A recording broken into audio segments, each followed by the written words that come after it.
Hi എല്ലാവർക്കും നമ്മുടെ പുതിയൊരു വീഡിയോയിലേക്ക് സ്വാഗതം. ഞാൻ ജോയ്സി.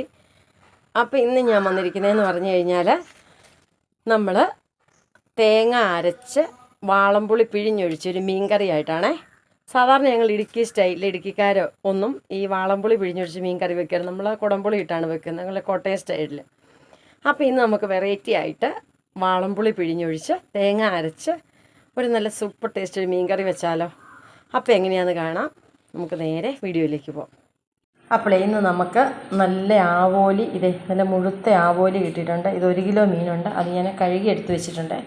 അപ്പം ഇത് നമുക്കിന്ന് ഒരു വെറൈറ്റി ആയിട്ട് നമുക്ക് മീൻകറി വെക്കാം. തേങ്ങ അരച്ച് നമ്മൾ സാധാരണ കുടംപുളി ഇട്ടല്ലേ കറി വെക്കുന്നത്. ഇന്ന് നമുക്ക് വാളംപുളി പിഴിഞ്ഞൊഴിച്ച് നല്ല സൂപ്പർ ടേസ്റ്റിലൊരു മീൻകറി വെച്ചാലോ. അപ്പോൾ നമുക്ക് നമ്മുടെ തേങ്ങ അരച്ച് മീൻകറി വെക്കാൻ വേണ്ടിയിട്ട് ആദ്യമേ ഞാൻ ഒരു നല്ല ചട്ടി എടുത്ത് വെച്ചിട്ടുണ്ട്. നമ്മുടെ മൺചട്ടിക്കകത്ത് അതിനകത്തേക്ക് ഒരു കഷ്ണം ഇഞ്ചിയും വെളുത്തുള്ളിയും ചതച്ചിട്ടു. ഒരു 2 പച്ചമുളക് ചെറുതായിട്ട് കീറിയതുണ്ട്. ഇനി ഒരു മീഡിയം സൈസ് തക്കാളി ഇട്ട് കൊടുത്തു.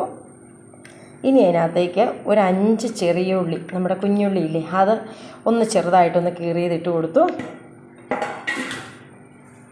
ഇനി അതിനകത്തേക്ക് ഒരു 2 കതിർപ്പ് നമ്മുടെ കറിവേപ്പില ഇട്ട് കൊടുത്തു. ഇനി നമുക്ക് അതിനകത്തേക്ക് ചേർത്ത് കൊടുക്കേണ്ടത് നമുക്ക് 1 കിലോ മീനേ ഉള്ളൂ. അതുകൊണ്ട് ഒരു ചെറിയ സ്പൂണിന് 1.5 സ്പൂണ് മല്ലിപ്പൊടി ഇട്ട് കൊടുത്തു. പിന്നെ അതിനകത്തേക്ക് നമ്മൾ 1.5 സ്പൂണ് കാശ്മീരി മുളക് പൊടിയാണ്. നമ്മൾ ഒത്തിരി പച്ചമുളക് ഇട്ടേക്കുന്നതുകൊണ്ട് നമുക്കൊത്തിരി എരിവ് വേണ്ട. അതുകൊണ്ട് ഞാൻ ഈ ഒരു ചെറിയ സ്പൂണിനാണ് ഇട്ട് കൊടുത്തിരിക്കുന്നത്. 1.5 സ്പൂൺ കാശ്മീരി മുളക് പൊടി ഇട്ട് കൊടുത്തു.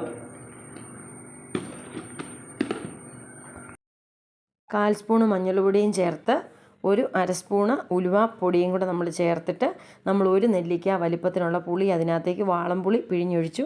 അരമുറി തേങ്ങായും കൂടെ നമ്മൾ അതിനകത്തേക്ക് അരച്ച് ഒഴിച്ചെടുക്കുകയാണ് ചെയ്യുന്നത്. ഉപ്പ് ആവശ്യത്തിന് നോക്കിയിട്ട് നമുക്കിട്ട് കൊടുക്കാം. ഉപ്പ് ഒത്തിരി കൂടി പോകണ്ട. പിന്നെ നമുക്ക് കുറവാന്ന് തോന്നുവാണെങ്കിൽ പിന്നെ നമുക്ക് കറി തിളച്ച് കഴിഞ്ഞിട്ട് വേണമെങ്കിൽ നോക്കി വെച്ചിട്ട് കൊടുത്താൽ മതി. നല്ല കുറുകിയ ചാറോട് കൂടിയാണ് നമ്മുടെ തേങ്ങ അരച്ച മീൻകറി എന്ന് പറയുന്നത്. ഉപ്പുണ്ട്, നമ്മുടെ പുളിയുണ്ട്, കറക്റ്റായിട്ട് പുളിയുണ്ട്. ഇനിയിപ്പോൾ നമുക്കിത് അടുപ്പിലേക്ക് വെച്ച് നല്ലപോലെ തിളച്ച് കഴിഞ്ഞിട്ടാണ് നമ്മൾ നമ്മുടെ മീൻ ഇട്ട് കൊടുക്കുന്നത്. അപ്പോൾ അങ്ങനെ നമ്മുടെ മീൻ നല്ലപോലെ മീൻ കറിക്കുള്ള ഇത് തിളച്ചിട്ടുണ്ട്. ഇനിയിപ്പോൾ നമ്മൾ കഴുകി എടുത്ത് വെച്ചിരിക്കുന്ന നമ്മുടെ മീൻ നമുക്ക് എടുത്തിട്ട് കൊടുക്കാം. നല്ലപോലെ തിളച്ച് കഴിഞ്ഞിട്ട് നമുക്ക് ഇടാവുള്ളൂ. നമ്മുടെ ആവോലി അങ്ങോട്ട് പെറുക്കി ഇട്ട് കൊടുക്കാവേ. ഇനി നമുക്ക് ഈ ചട്ടി ഒന്ന് ചുറ്റിച്ച് കൊടുക്കാം. ഇനി നമുക്ക് നമ്മുടെ ചട്ടി നല്ലപോലെ ഒന്ന് ചുറ്റിച്ച് കൊടുക്കാം. ഇത് എങ്ങനെ നമ്മുടെ മീൻകറി നന്നായിട്ട് തിളച്ചുകൊണ്ടിരിപ്പുണ്ട്. അപ്പോൾ നമുക്കിനി ഇത് ഒന്ന് ചുറ്റിച്ച് കൊടുക്കുകയോ അല്ലെങ്കിൽ ചെറിയൊരു സ്പൂൺ വെച്ച് ഒന്ന് ഇളക്കി കൊടുക്കുകയൊക്കെ ചെയ്യാം. മീൻ പൊടിയാതെ ഒന്ന് ചെറുതായിട്ട് ഇളക്കി കൊടുക്കുകയോ ചുറ്റിച്ച് കൊടുക്കുകയോ എന്താണ് ചെയ്യുക. ഇങ്ങനെ ഒന്ന് അനക്കി ഇട്ടാൽ മതി. നമ്മുടെ ആവോലി പൊടിയുന്നൊന്നുമല്ല, നല്ല കുറുകി വരണം. നമ്മുടെ മീൻ ഇവിടെ ഇരുന്ന് റെഡിയാകട്ടെ. അപ്പോൾ ഇത് എങ്ങനെ നമ്മുടെ തേങ്ങ അരച്ച് നല്ല സൂപ്പർ മീൻകറി റെഡി ആയിട്ടുണ്ട്. ഇതുണ്ടോ, നല്ലപോലെ ചാറൊക്കെ കുറുകി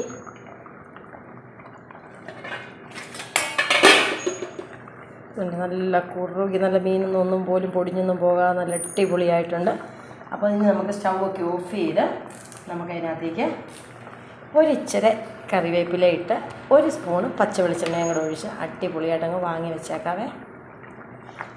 അപ്പോൾ നമ്മുടെ സൂപ്പറായിട്ടുള്ള മീൻകറി റെഡി. അപ്പോൾ ഇതെങ്ങനെ നമ്മുടെ അടിപൊളി മീൻകറി റെഡി ആയിട്ടുണ്ട്. നമ്മൾ തേങ്ങ അരച്ച് നമ്മുടെ വാളംപുളി പിഴിഞ്ഞൊഴിച്ച് നല്ല സൂപ്പർ കറി എങ്ങനെയുണ്ടെന്ന് നോക്കട്ടെ. സൂപ്പറാണ്. നമ്മൾ ഈ കടയിൽ നിന്നൊക്കെ നമുക്ക് തേങ്ങ അരച്ച മീൻകറി കിട്ടിയാലേ ഈ ആലപ്പുഴ സൈഡൊക്കെ ചെല്ലുമ്പം നല്ല അടിപൊളി ടേസ്റ്റ്, നല്ല സൂപ്പറാണ്. അപ്പോൾ എല്ലാവരും ഇങ്ങനെ ട്രൈ ചെയ്ത് നോക്കണം. നമ്മൾ മറ്റേ കുടംപുളി ഇട്ടല്ലേ കറി വെക്കുന്നത്, വാളംപുളി പിഴിഞ്ഞൊഴിച്ചത് പ്രത്യേക ഒരു ടേസ്റ്റൊന്ന് വെച്ച് നോക്കണം. സൂപ്പർ ടേസ്റ്റാണ്. അപ്പം എന്താ പറയുക, എല്ലാവരും ഒന്ന് ട്രൈ ചെയ്യണം. ഇങ്ങനെയൊക്കെ എല്ലാവരും വെക്കുന്നതായിരിക്കും. ഈ വീഡിയോ ഇഷ്ടപ്പെടുവാണെങ്കിൽ ഒന്ന് ലൈക്ക് ചെയ്യാനും ഷെയർ ചെയ്യാനും സപ്പോർട്ട് ചെയ്യാനും മറക്കരുത്. നാളെ നമുക്ക് നല്ലൊരു വീഡിയോ ആയിട്ട് വീണ്ടും കാണാം. അതുവരെ ബൈ, താങ്ക് യു.